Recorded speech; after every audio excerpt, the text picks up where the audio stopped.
On dit que le sang est plus épais que l'eau, que rien ne peut briser le lien entre deux sœurs. C'est ce que Maya croyait lorsqu'elle a entaillé sa paume pour sceller ce pacte avec Sarah.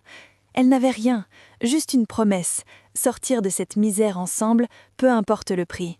Mais ce que Maya ne savait pas, c'est que pour Sarah, le prix à payer, c'était sa propre sœur. Voici l'histoire d'un pacte de sang qui s'est transformé en une trahison que personne n'avait vu venir.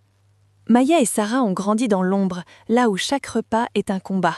Maya était l'aînée, la protectrice, Sarah, la cadette, avait une ambition dévorante. Un soir, sous une vieille lampe, elles ont fait ce serment. Elles allaient économiser chaque centime, travailler jour et nuit pour s'enfuir et recommencer une vie de luxe. Maya a sacrifié ses propres études pour payer celles de Sarah, persuadée que c'était leur ticket de sortie. Pendant des années, le plan a fonctionné. Elles ont fini par décrocher des opportunités dans le monde de la haute finance. Elles commençaient à toucher du doigt ce rêve de richesse. Mais alors que Maya restait fidèle à leur pacte, Sarah commençait à changer.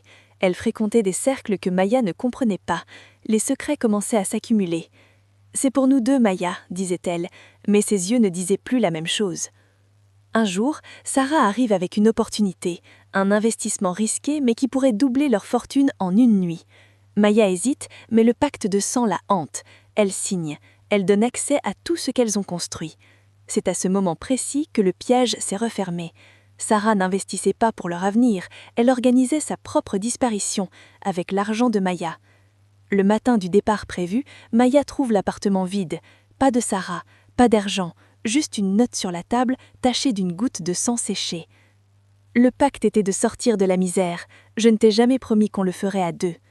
Maya s'est retrouvée seule, endettée, trahie par la seule personne en qui elle avait confiance. Le pacte de sang n'était pas un lien, c'était une chaîne. Cette histoire nous rappelle que parfois, les ennemis les plus dangereux sont ceux qui dorment sous notre propre toit. Et vous, auriez-vous fait confiance à votre propre sang au point de tout risquer? Dites-le moi en commentaire. Si ce récit vous a touché, n'oubliez pas de liker et de vous abonner à Histoire de Clara pour ne rien manquer de nos prochaines chroniques.